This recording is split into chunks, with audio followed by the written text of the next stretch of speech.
police officer को आगे एटा तो मिछ कथा नुह आज्ञा आपन सीसीटीवी एटा बखाणिबो एटा मु कहूनी बा केही कहूना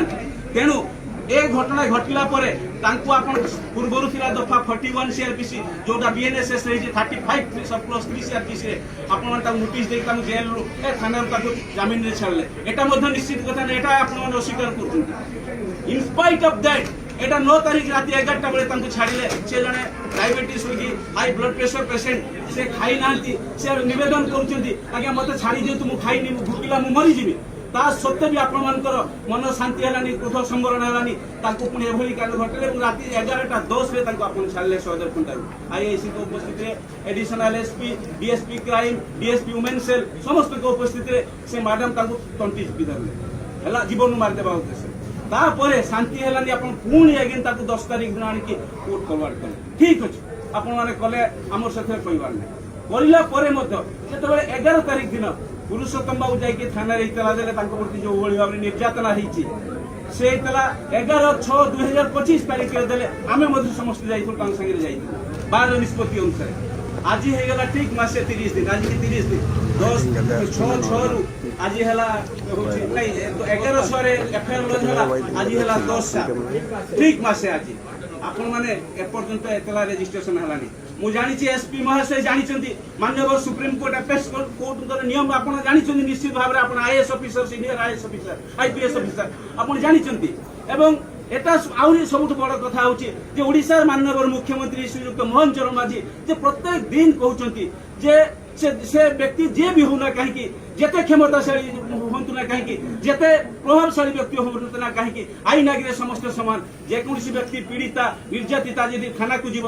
इतला देव ताले से खाड़ी हाथ में फेरब ना एटा मु एसपी महोदय को प्रश्न करुच्ची एटा कौन माननीय मुख्यमंत्री मिछ कहते ना आपण मान कार्य अवहेला कर मोर प्रश्न बालेश्वर बार एसोसिएशन तरफ तेणु आज आम बाध्य एभली चरम निष्पत्ति नेलु एटा तो चरम आंदोलन अयम आरंभ या परवर्ती पदक्षेप जदि आम न्याय न पाऊ जदि आपण को प्रश्न करुच्ची जे जदि जड़े आईनज्ञ जे आईन जे जनसाधारण को सुरक्षा दौची न्यायिक व्यवस्था रे जार भूमिका अत्यंत गुरुत्वपूर्ण सी जदि आज न्याय पाई पार नहीं ताहले जड़े साधारण कथा कौन हम चिंता करूँ एसपी सार तेणु मुझे बाध्य हेलु आज जे आम डाकरा देशु सारा जो प्रतिवाद सभा जेहेतु एफआईआर रजिस्ट्रेशन ही नहीं अभियुक्त को दंड मिली ना आईनगत कार्यानुष्ठान अद्यावधि ग्रहण करा जाए ना तेणु आज आम जो दाबी रखीचु ए दाबी प्रमुख दाबी है अविलंबे आम जो इतला देचु 6 तारिख पुरुषोत्तम बाबू 10 तारिख 10/6 जो इतला देइछंती ताको अविलंबे पंजीकृत करा जाऊ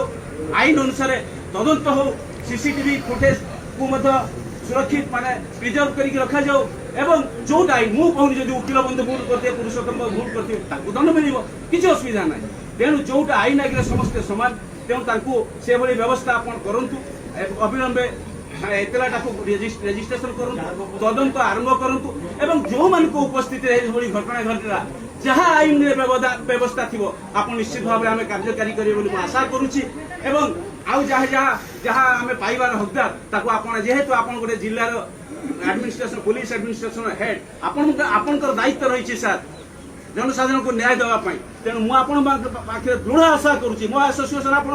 दृढ़ भाव में आशा रखुच्छी आप निश्चित भाव में यार एक सुबंदोबस्त करेंगे आमर जो आज मेमोरांडम देवु सार मैंने अच्छा आम गहन में आम वरिष्ठ आईनजीवी श्रीयुक्त माननीय रघुनाथ प्रधान सार अच्छा पूर्वतन सभापति मनोज कुमार नायक महोदय अच्छा आम पाखे आम बार एसोसिएशन समस्त काउंसिल मेंबर समस्त वरिष्ठ आईनजीवी आम समस्त ऑफिस बिहार पूर्वतन संपादक दीपक कुमार दास से आम गहन में अच्छा एवं अन्य माने समस्ते आज आपण जो राय को आशा करें दृढ़ भाव में खूब sincerely we expect we anticipate that आप निश्चित भाव में हमको न्याय देवे ये आशा रखुचु एवं निवेदन करी मनोज बाबू